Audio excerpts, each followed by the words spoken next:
Ya Rasulullah, ini anak memang kelihatan masih kecil, tapi dia punya kemampuan kuat. Tolong jadikan pembantu Anda. Tolong jadikan pembantu Anda. Nanti kalimat ini akan ditiru oleh orang-orang setelahnya untuk mencari celah bagaimana caranya anak ini bisa dekat dengan ulama. Maka cara paling mudahnya bawa ke rumahnya supaya mempelajari semua apa yang ada dalam rumahnya.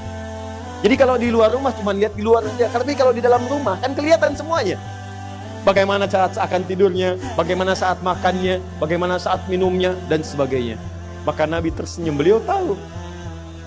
Kata ibunya ini, kata Malikah, ambil anak saya sebagai pembantu. Nabi tahu. Ini paling pengen belajar. Pengen belajar. Kata Nabi, ya dia boleh membantu saya. Datang ke rumah. Belajar di rumah Nabi. Setelah Nabi wafat, membantu Nabi wafat, maka setelah wafat itu ditanya, "Hei Anas, selama kamu membantu Nabi, apa kalimat yang paling sering didengar dari Nabi?" Kata Anas, tahukah kalian, selama saya membantu Rasulullah, hanya satu kalimat yang sering saya dengar dari Nabi. Ya Anas, madza akhdumuka? Anas, apa yang bisa saya bantu? Anas, apa yang bisa saya bantu? Oh, kalau ada pembantu begitu enak banget ya Pak. Datang ke rumah, saya pengen jadi pembantu, apa yang bisa saya bantu? Oh, karena semua dikerjain sendiri. Piring, selesai makan, bisa cuci. Ada yang kemudian sobek, jahit, bisa jahit sendiri itu. Ya itu yang luar biasa. Dan Anas kemudian meriwayatkan hadis yang sangat banyak setelah meninggal Nabi SAW. Poinnya adalah, kenapa mereka berlomba mengajar itu semua? Karena ada janji yang disebutkan oleh Allah, derajatnya akan diangkat, dekat dengan Allah, dan rizkinya akan dijamin. Begitu rizki dapat, bukan cuma dunia, akhiratnya kebagian. Kalau para sahabat nggak mikirin dunia, Pak, bikin dunia itu udah selesai. Maksud saya, mereka sudah paham, ini dapat, gak ada masalah. Yang mereka pikirkan akhirat. Makanya ketika dititipkan anaknya, investasi terbesarnya akhirat. Tapi Anda tahu nggak? Orang yang mendapatkan akhirat, udah otomatis dunianya dijamin. Itu rumusnya. Sederhana, jikalau akhirat dapat, dunia pasti akan dapat. Akhirnya apa yang terjadi? Orang-orang setelahnya, maka menyiapkanlah misi ini, ditempuh kemudian jalan ini, maka orang-orang sepeninggal Nabi, sahabat menyiapkan. Sahabat mewariskan, tabi'in mengikuti, tabi'in mengikuti. Maka muncullah orang-orang hebat setelah zaman sahabat untuk mengejar keutamaan dari Al-Quran ini. Bagaimana caranya? Hidupnya bahkan suami sudah nggak ada, single parent, sendirian, harta terbatas. Berpikir bagaimana caranya, ya Allah, dunianya nyaman, akhirat dapat banyak pahala. Maka rumus pertama ditempuh. Imam Asy-Syafi'i punya seorang ibu. Begitu lahir kemudian tumbuh berkembang di Gaza, sekarang di Palestina.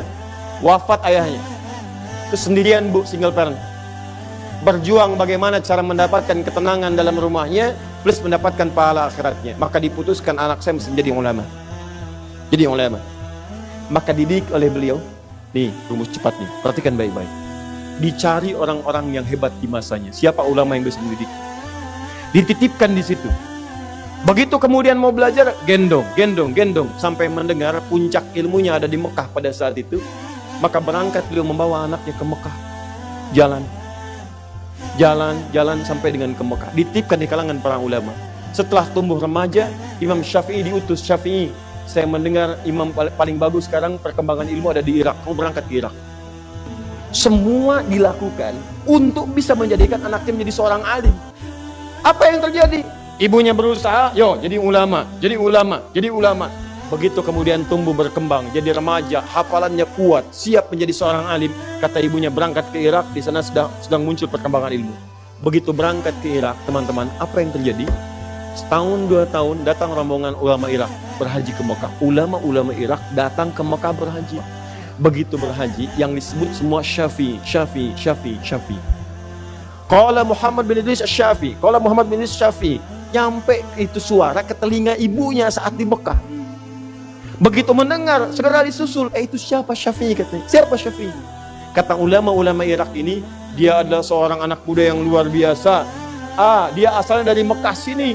Bahkan ibunya ada di Mekah katanya. Ibunya ada di Mekah. Saya dari Mekah sini. Sekarang sedang di Irak. Dia menjadi panutan ulama nomor 1 di Irak. Asy-Syafi'i. Kata ibunya, tahukah engkau Syafi'i itu anak saya? Tahukah engkau Asy-Syafi'i anak saya? Tolong kalau kamu kembali ke Irak, sampaikan pada Asy-Syafi'i, dia telah saya izinkan kembali ke sini.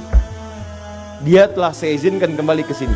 Padahal waktu berangkat ke Irak, tadi sebelum saya sebutkan, padahal waktu berangkat kata ibunya, Syafi'i, kamu belajar ilmu ke Irak, gak usah pulang ke sini, gak usah pulang. Kamu belajar ilmu ke Irak, gak usah pulang. Saking pengennya anak jadi ulama, gak usah pulang, kata ibunya. Kesana aja. Begitu sudah mendengar Syafi'i jadi ulama, kata ibunya kepada ulama Irak, katakan pada Syafi'i, dia boleh pulang sekarang. Pada kalimat awalnya, gak usah pulang. Bahkan ada riwayat mengatakan, nanti aja ketemunya di surga di akhirat. Berangkat aja, nanti ketemu di surga di akhirat. Begitu mendengar anaknya sudah jadi ulama, silahkan pulang. Begitu disampaikan kepada Asy-Syafi'i di Irak, senangnya luar biasa. Kata Asy-Syafi'i, saya akan pulang. Begitu tahu akan pulang, mendengar guru besar akan pulang, semua orang-orang Irak itu menyiapkan bekal untuk ke Syafi'i. Ada yang ngasih unta, masih makanan, masih ini bekal, sampai terkumpul 100 ekor unta. Plus dengan isinya. Bayangkan, Asy-Syafi'i nggak pernah tercatat. Asy-Syafi'i pernah kerja di perusahaan A. Asy-Syafi'i pernah berdagang. Asy-Syafi'i pernah bisnis.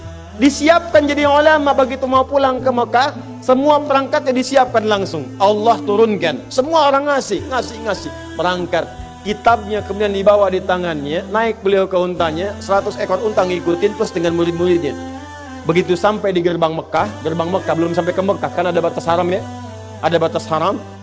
Begitu sampai di batas itu, beliau mengutus santrinya, tolong berikan kabar kepada ibu, saya sudah dekat, saya akan datang. Ini sunnah ya, ingat ini sunnah. Sunnah kalau anda ingin berkunjung pada siapapun, kabari dulu. Kabari supaya dia siap-siap, jangan bikin kejutan. Justru kejutan itu dalam Islam nggak diperkenankan. Oh, nggak pakai, iya. Supaya orang itu nggak repot, tiba-tiba anda datang, dia kan merasa nggak enak gitu. Ya, jadi kalau bisa tuh sampaikan, agak dekat-dekat nggak apa-apa, saya di jalan nih mau berkunjung, itu sunnah. Sunnah sampaikan, supaya dia bisa siap-siap. Begitu diutus santrinya datang kepada ibunya, diketok, disampaikan, siapa kamu? Saya muridnya Syafi'i. Beliau sudah di perbatasan akan datang ke sini menemui ibu. Asy-Syafi'i bawa apa? Masya Allah bu, Syafi'i jadi orang hebat. Sekarang begitu datang orang ngirim-ngirim unta, ada 100 ekor unta dengan beliau, lengkap dengan isinya. Lagi yang lain, kamu datang ke ibu saya, kalau tanya bilang Syafi'i telah bawa kitab. Datang dari Irak bawa kitab. Dan saya katakan, berikan semua unta ini, semua sedekahkan untuk orang Mekah yang membutuhkan. Berikan semuanya. Maka Syafi'i perintahkan 100 ekor unta itu dengan semua isi dibagikan ke orang-orang Mekah, disedekahkan. Tinggal satu kitab dengan beliau di tangannya. Katakan pada ibu saya, Syafi'i datang pulang dengan membawa kitab di tangannya, nggak bawa unta lagi. Datang muridnya, begitu datang ke ibunya, bu kamu siapa? Santrinya Syafi'i. Saya kan dikatakan, pulang ke Irak, gak usah ke sini. Bu, Syafi'i udah nggak bawa unta, cuma bawa kitab di tangannya. Oh kalau begitu silahkan pulang. Maka Syafi'i datang membawa kitab di tangannya, jadi ulama besar dan fatwanya ditunggu-tunggu. Maka sejak saat itu teman-teman sekalian, apa yang terjadi? Ibunya sejahtera, kehidupannya pun tenang, dunianya nggak difikirkan, semuanya dijamin. Allah langsung yang jamin, sangat dekatnya dengan Allah. Mau makan, makanan sudah ada, semua ragamnya ada. Mau minum, jenis minuman sudah ada yang halal-halal. Mau berangkat, kendaraan sudah ada. Nggak pesan, tiba-tiba kendaraan datang. Bayangkan, akhiratnya dapat, dunianya dapat, dan hidupnya pas butuh ada, pas datang.